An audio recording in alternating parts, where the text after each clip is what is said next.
Hi everyone, I'm Ivanka and we are back on Facebook Live. I've been having so much fun with this. I'm so excited to be back again answering some of your questions. This week it's one of my favorite topics, negotiation. So continue to ask your questions, just write in the comment section below, just shoot them at me. I brought our art director, Katie, along. Who's going to be helping and reading your questions, asking me them real time. We have a couple of others that you've tagged me at Ask Ivanka on Facebook and Twitter over the last couple of days. So I'll be starting with those and then getting into some of your questions live. I have to say this has been so fun. You've asked so many great questions. I needed Katie's help because they were coming in so quickly I couldn't read them in real time. So she's going to be curating them for me, but let's get started. So the first question is from Jane on Facebook. How do you prepare for a major negotiation?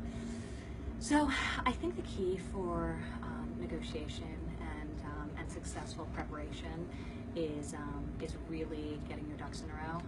I think confidence is so critical, and so much of one's success while they're negotiating is how they present themselves, how they present the material, and the conviction in which they relay their viewpoint. So preparation is everything. If nothing else, even if it's a quickie, it's a fast negotiation, if you're well researched and you know what you're talking about, it's much harder for somebody to argue against your viewpoint. So I like to go into a major negotiation really understanding my facts, really being up to speed. I found it's been an incredible competitive advantage for me. I actually find that as people get more successful, they end up doing a little bit less of the work because they have people under them who are doing some of the preliminary research, and a lot of that information isn't communicated to them. So sometimes it's actually an advantage when you're younger, a little less experienced, to negotiate with somebody who's more formidable, because a lot of times they're not quite as up to speed on the topic as you are. But preparation is incredibly important. And then I think just taking a deep breath. I think when you're prepared, you can feel a lot more confident. But you know, I see people and they're waiting to go into a really important meeting, whether it's a job interview or an important transaction negotiation, and they're sitting in the waiting room and they're hunched over and they're on their iPhone and they're checking Instagram. And I think one of the more important things we can do is sort of sit up straight, breathe deeply, sort of center ourselves for a second, and then start the process. So those are just some little tips, but I think they're pretty important. I have one. Amanda on Facebook wants to know, in what ways do you think the internet helps or hinders negotiating? Well, so I think the internet is an unbelievable tool and resource, especially for preparing yourself and for gleaning information. You can find and learn a lot about the person you're sitting on the opposite side of the table about. You can learn about the topic, you can do some real research, but I don't like to negotiate digitally. I think it only benefits the weaker party. It gives people the ability to be very measured in their response. It also opens up the door for misinterpretation of intent.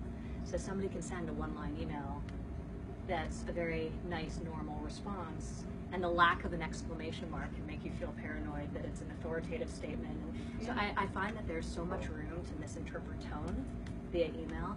Plus, I think that you're giving a weaker party the benefit of really thinking about how they want to respond. And I think one of the most telling things in a negotiation is asking a question and real time seeing how they react. You can learn a lot from somebody's body language. Did you make them uncomfortable? Did you unearth sort of a weakness in their argument? And you lose that when you do it, even telephonically to a lesser extent, but I think any consequential negotiation should be done in person. Okay.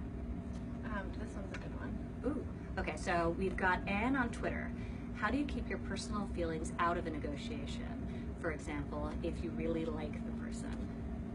So like, love, this is one of these cases where sometimes there really is a benefit to having an intermediary. And it's why in real estate people will use brokers if they're just not educated on how to transact, or if they would prefer not to be the point person. So I do think sometimes there is a real benefit to having somebody who's the point person, and allows you to then come in later and be a little bit softer, or come in later and be a little bit more aggressive. So in a case where there are personal feelings, I think that's an especially helpful time to use somebody to help facilitate those discussions if you feel uncomfortable having them directly. But I think one of the critical things about being a good negotiator is being introspective. So you have to sort of look at a situation and actually ask yourself, am I the best person to be negotiating this transaction? I've had deals over the years where I just haven't had a good chemistry with the person across the table from me. So I said to one of my brothers, you know what, you will be more effective than I will. And that takes a level of confidence. You can't be an insecure person to remove yourself from a situation, and you may be still pulling the strings behind the scenes, but sometimes you're not the best point person to actually have the discussion and actually articulate the points. So I think that's something that you want to think about as well. Without ego attached to it, are you the best person to be having the conversation and get the desired result? Okay. I have another one from Twitter. Okay. Baba wants to know, how do you leverage when the negotiating partner is more knowledgeable on a subject matter? So this is tough, and you never really know. Sometimes you know, right? If I'm buying a building, the person who owns the building is more knowledgeable about the building than I know. With that said, I think that the best strategy when you're dealing with somebody you assume is more knowledgeable about the subject matter than you are is let them talk first. Because you never want to assume that you know where all the value lies.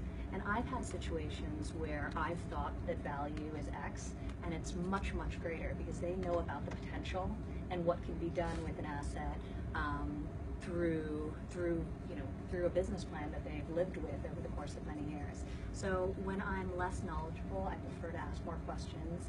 I prefer to really try and get the person I'm on the other side of the table from to start talking, and you learn from them. So in general, I think the more listening you do during the course of the negotiation, the better. But I think especially when you're less knowledgeable about the topic. Okay. This actually takes me to a personal question then. Okay. We just got the budget in from the drywall guy. We had a couple pitches. I know nothing about drywall. How do I know, like, what's the best rate? How do I negotiate this down? That's funny. I want to So stay we in are budget. actually redoing our office space. We're moving into a much larger space. Our business has grown dramatically, which is very exciting. And Katie is doing her first sort of design and construction project. So And I'm learning a lot. she wants to ask me about drywall. Yes. But I think, when you're bidding on something that's sort of highly transactional like that, you want multiple quotes.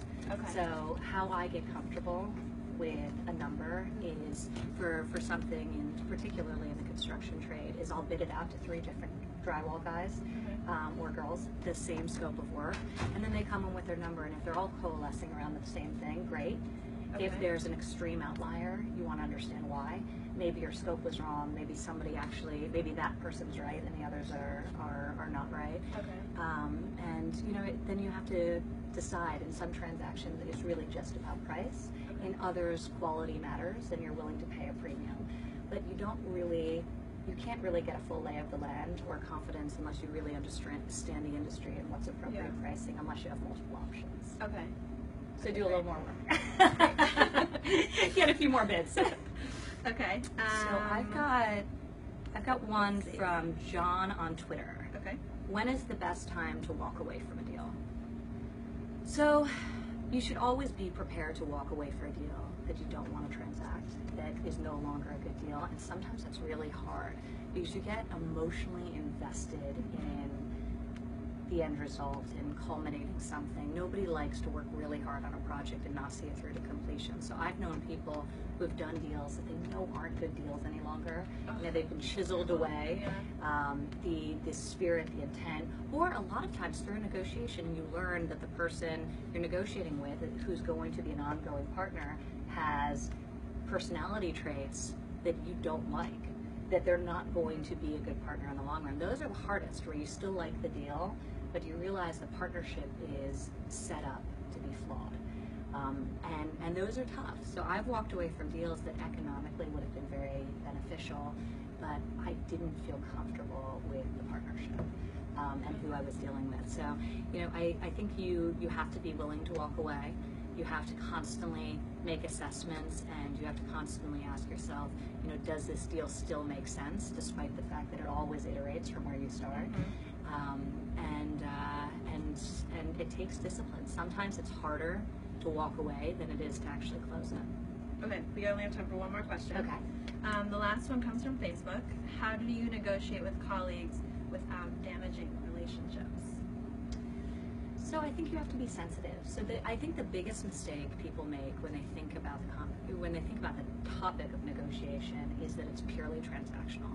Very few negotiations, like if I went and bought a used car, that's purely transactional. I'm probably never going to see the person who sold me that car again, so I can go in there as aggressively as I want, get the best price. You know, if I'm calling to negotiate my cable bill, it's about price. Okay. Most negotiations are for contracts that lead to relationships. And a lot of times by trying to get every last nickel off the table, you actually damage the relationship and it costs you much, much more in the long run. So I think first and foremost you have to categorize negotiations as, is this purely transactional, or is there a relationship element like dealing with a coworker where maybe the best thing you can do is actually lose a seemingly irrelevant negotiation because it will create goodwill for your relationship with that party going forward, and they'll be more trustworthy of you, and they'll be more inclined to collaborate and cooperate with you on an ongoing basis. So I think especially when you're dealing with colleagues, I would err on the side of sensitivity. I would be very forthright with them in terms of what your perspective is, and I would spend a lot of time listening, because these are people that you want to understand their perspective. And if you're negotiating something, don't assume that your viewpoint is right. You know, at least give them the benefit of listening and getting to a place where you understand their argument as well as your own, and then as a collective try to find an agreeable end result. Okay. So, and I think that's it. It went by so quickly. So this was rapid fire Facebook Live.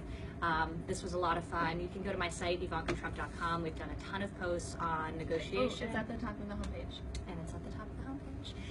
We have great contributors on the site as well, from University of Pennsylvania's Wharton Business School Professor Adam Brandt to Elizabeth McLaughlin, who have talked about so many different iterations on this topic, how to negotiate a better salary. You're on there too. Yeah, I'm on there as well. So we've got a lot of good stuff. So visit IvankaTrump.com, tune in. We're going to do another topic like this. And in the comments below, ask me your questions for what you'd like us to discuss next time. And if you like this format, it's a lot of fun for me, so I enjoy it, and thank you guys for tuning in.